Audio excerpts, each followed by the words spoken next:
Bir ota o'g'liga shunday degan: ayolni sinash uchun puldan foydalan, erkakni sinash uchun ayoldan foydalan. Odamlar orasida ovqatini suratga olib ijtimoiy tarmoqqa qo'yadiganlar odatda quyi tabaqaga mansub bo'ladi. Ular hayotning chuqur qatlamlariga hali yetib bormagan tajribasiz odamlar. Sayohat rasmlarini qo'yadiganlar esa odatda o'rta tabaqada bo'lishadi. Ular endigina yeyish-kiyish muammosini hal qilgan bo'lishadi. Haqiqiy boylar esa farzandlariga inson tabiatini chuqur tushunishga o'rgatishadi.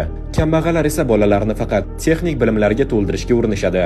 O'g'il bu so'zlarning har birini diqqat bilan tingladi. Keyinchalik Garvardga qabul qilinganda, otasi onlayn maqtanmadi, dabdabali ziyofat ham qilmadi. Faqatgina bobosini va buvisini chaqirib sokin oilaviy kechki ovqat uyushtirdi.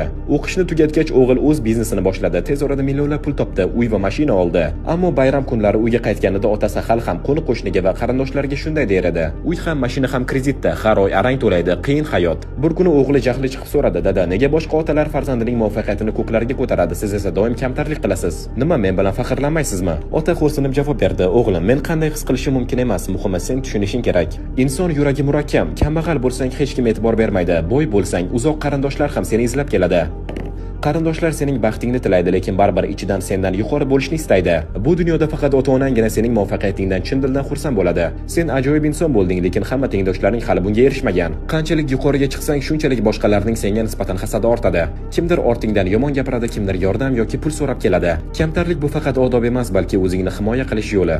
Buni eshitib o'g'il nihoyat anglab yetdi. Inson tabiatini tushunish shaxsiy g'alabalarni nishonlashdan ko'ra muhimroq. Agar videoni shu yergacha tomosha qilgan bo'lsangiz, kommentariyada bitta 100 raqam emojisini qoldirib keting. Luminex kanaliga obuna bo'ling.